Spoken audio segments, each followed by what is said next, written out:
Salam uşaqlar. Deməli bugün də mollyusklar tipini izah eləyəcəm sizə. Mollyusklar tipi ilk öncə xronoloji cədvələ əsasən onun hansı dövrdə erada yarandığına baxaq. Deməli proterozoy erasında meydana çıxıbdır mollyusklar və belə deyək, bunların quruya çıxması isə paleozoy erasının Silur dövründə olmuşdur. Yəni mollyusklar tipi proterozoy erasında yaranır, amma onların quruya çıxması isə paleozoy erasının Silur dövründə yəni mümkün olmuşdur. Mollyusklar tipinin ümumi əlamətlərinə baxaq. Bunlar su hövzələrində və ya quruda yaşayan 130 mindən çox növü məlumdur.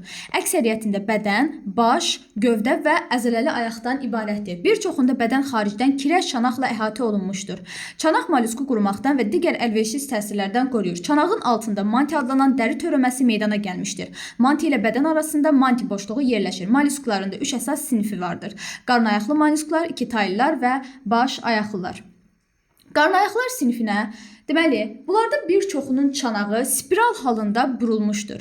Bədənləri 3 əsas hissədən ibarətdir. Başdan, gövdədən və ayaqdan ibarətdir. Bunların əzələli ayağı bədənin qarın hissəsində yerləşdiyinə görə onlar qarnayaqlar adlandırılır. Qarnayaqlı mollyusklara göl ilbizi, makara ilbizi, tənək ilbizidir, çılpaq ilbizdir, bunlara aiddir. İkitaylılar sinifi. Bədənləri ikitaylı çanağa malik olan mollyuskları ikitaylılar adlandırırlar. İkitaylıların bədəni gövdə və ayaqdan ibarətdir. Onlarda baş olmur. İkitaylılara anodonta, sədəf ilbizi, mirvari ilbizi, inci ilbizi, gəmi qurdu və s. bunlar aiddir. Burada diqqət yetirin. Sədəf ilbizi olanda testdə bu düşəndə çox vaxt elə bilirlər ki, bu qarnayaqlılar sinifinə aid olan nümayəndədir. Yəni ilbiz sözü olduğuna görə uşaqlar çaşdırır. Yadınızda saxlayın. Sədəf ilbizi qarnayaqlı deyil, ikitaylılara aiddir. Mirvari ilbizi qarnayaqlı deyil, ikitaylılara aiddir. İnci ilbizi qarnayaqlı deyil, ikitaylılara aiddir. Belə yadınızda saxlayın ki, sədəfdir, mirvaridir, incidir. İkitaylıların içərisində formalaşır, incilər formalaşır, mirvarilər formalaşır. O şəkildə yadınızda saxlaya bilərsiniz. Bir də gəmi qurdu. Məryəm qurdu var, gəmi qurdu var. Bunları qarışdırmayın. Məryəm qurdu xərçənglər, buğmayaqlar tipinə aiddir. Gəmi qurdu mollyusklar tipinə aiddir. İkitaylılar sinifinə. Yəni burada diqqət yetirin. Baş ayaqlar sinifi yüksək qurdu səviyyəsinə malik orqanizmlərdir. Dənizlərdə yaşayan, fəal üzən, yırtıcı heyvanlardır. Baş hissədə qolcuqlara çevrilmiş ayaqlar olduğu üçün baş ayaqlar adlandırılır. Bunlara kalmar, 8 ayaq, osminoq və başqaları aid edilir. Mollyuskların müxtəlifliyi və rolu. Mollyuskların bəziləri üzvü qalıqlarla qidalandıqları üçün təbiətdə sanitar rol oynayır. Həmçinin bir çox heyvanların və insanların qidasını təşkil edirlər. Digərləri tənək və çılpaq ilbizdə bağ və bostan bitkilərinə ziyan vurur. Tənək burada üzümün yarpağıdır. Yəni üzüm yarpağına ziyan vurur. Bir də baş ayaqların baş hissəsində 10 dənə qolcuq vardır ki, bunlardan 8-i qısa, ikisi isə uzun qolcuqlardır. Qarnayaqlar sinifinin ən geniş yayılan nümayəndəsi böyük göl ilbizidir ki, durğun sularda bitkilər üzərində yaşayır, uzunluğu 3-4 cm qədərdir. Bədənin önündə baş yerləşir, başda ağız və 2 lamisə çıxıntısı və onların dibində bir cüt göz vardır.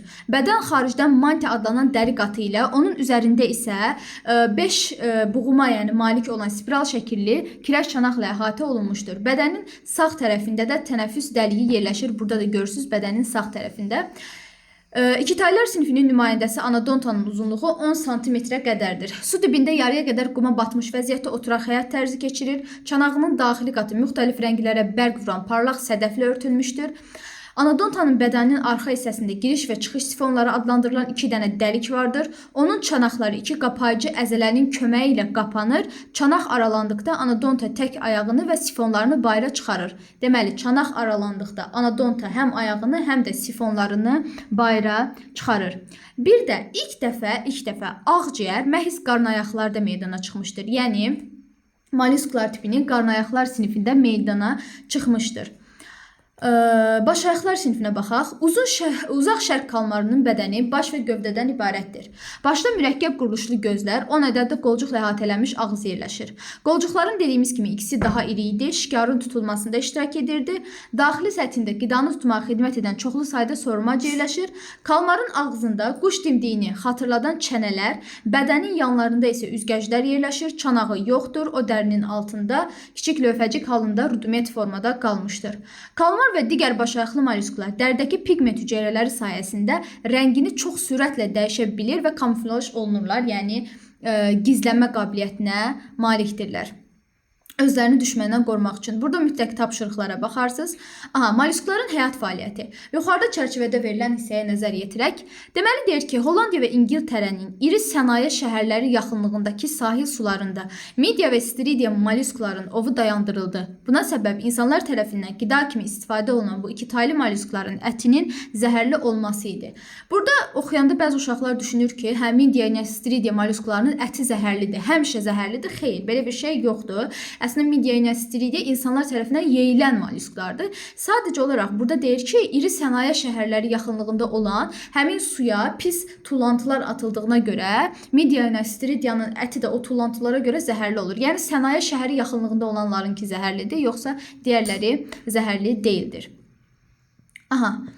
Deməli, mollyuskların həyat fəaliyyəti. Hərəkətinə gələk. Mollyuskların əksəriyyəti zəif hərəkətlidir. Lakin bəziləri, məsələn, uzaq şərq kalmarının bədəni sürətli, yəni reaktiv hərəkətə uyğunlaşmışdır. Hansı ki, məsələn, bu raketin də düzəldilməsində kalmara baxıb, onun hərəkətinə baxıb, belə deyək də, raketin hərəkəti təmin edilmişdir.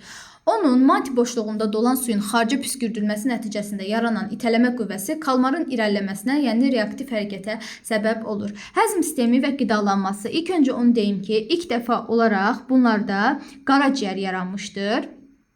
Deməli, həzm sistemində qaraciyər mollyusklarda yaranmışdır. Göl ilbizi bitkilərin yumşaq hissələrini ağzında xitin dişlikli əzələli dilin köməyi ilə qaşovlayır. İki taylı mollyuskun manti büküşlərində, qəlsəmələrindəki kirpiklərin fasiləsiz hərəkəti sayəsində bədənə qida, infuzor, qamçılı, kiçik xərçəng kimilər daxil olur.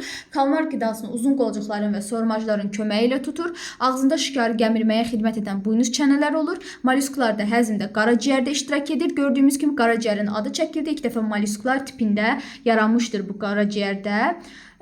Sonra həzm olunmayan qalıqlar da bağırsağa keçir və anal dəliklə xaric olunur. Anal dəlik ilk dəfə kimdə yaranmışdı? Çalışın ki, oxuduqca əvvəlki dərslərdə təkrar etməyə çalışasınız. Məsələn ki, anal dəliyin adı çəkildi.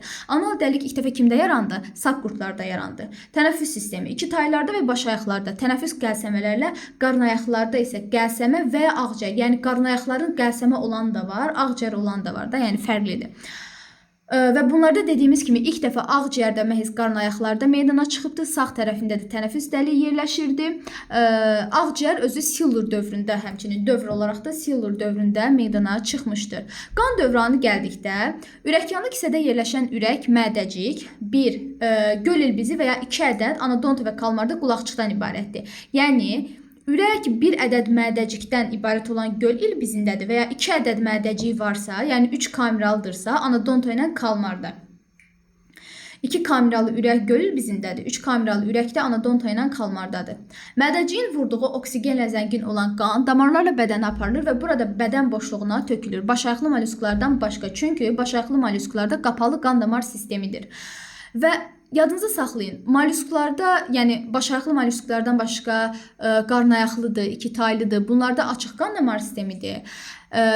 Başayaqlarda qapalı qan damar sistemidir və ilk dəfə qapalı qan damar sistemi həlqəvi qurdlarda yaranmışdır və həlqəvi qurdlar mollyusklardan daha qədim olduqlarına görə, deməli, təkamülcə birinci yaranan qan damar sistemi qapalı formada olmuşdur. Bunlar deməli özünə karbon qazını birləşdirən qan yenidən damarlar vasitəsilə əvvəl tənəffüs orqanlarına gətirilir ki, burada oksigenlə zənginləşsin, sonra qulaqçığa qayıdır. Bu açıq qan damar sistemi adlanır.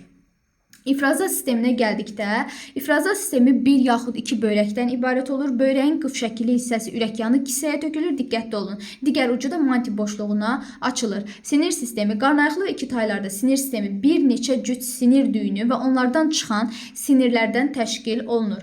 Kalmarın sinir sistemi, udulağın üst tərəfində sinir düyünlərinin birləşməsindən əmələ gələn dırnaq arası beyindən və ondan çıxan sinirlərdən təşkil olunmuşdur. Burada göl ilbizinin şəkli göstərilibdir və mütləq şəklə baxın. Hansı orqanın harda yerləşməsinə baxın. Məsələn, ürək görürsünüz, çanağın demək olar çanağın içərisində yerləşibdir, yuxarı tərəfdə yerləşibdir. Sonra anal dəlik harda yerləşir, mədə harda yerləşir, mütləq bunlara diqqətlə baxın.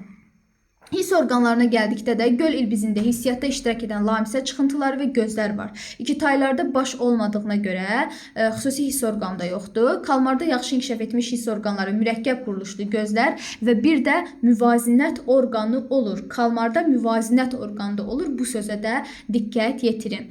Çoxalmasına gəldikdə mollyusklar arasında ayrı cinsiyyətli. Başayaqlarla iki taylar ayrı cinsiyyətlidir. Göl ilbizi isə hermafroditdir.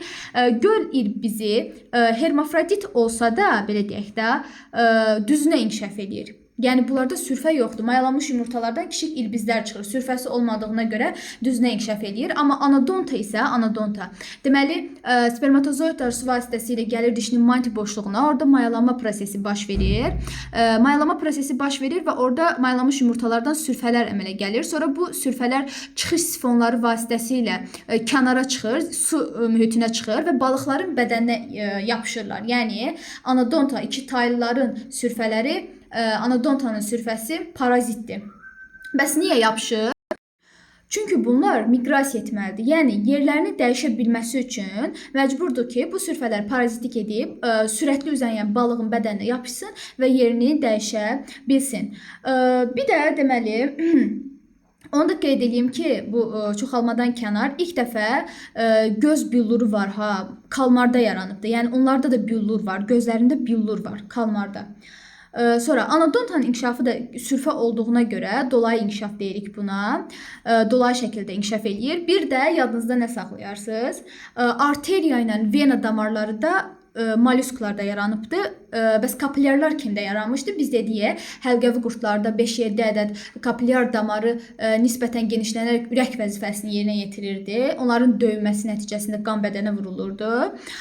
Kapillyar damarlar həlqəvlərdə yarandı, amma arteriya və vena isə ilk dəfə mollyusklarda yaranmışdı. Deməli, kalmar da ayrı cinsiyyətlidir. Sürfələri yetkin fərdə oxşayır. Burada bir də hermafrodit olan dediyimiz kimi göl ilbizi oldu. Anadonta ilə kalmar ayrı cinsiyyətli oldu və kalmarın da inkişafı dolayıdır. Çünki sürfəsi var və sürfəsi də yetkin fərdə oxşayır. Bu qədər uşaqlar, hələlik sağ olun. Mütləq tapşırıqlara da baxarsınız. Gələn dərsdə boğmayaqlar tipini izah edəcəm sizə. Sağ olun.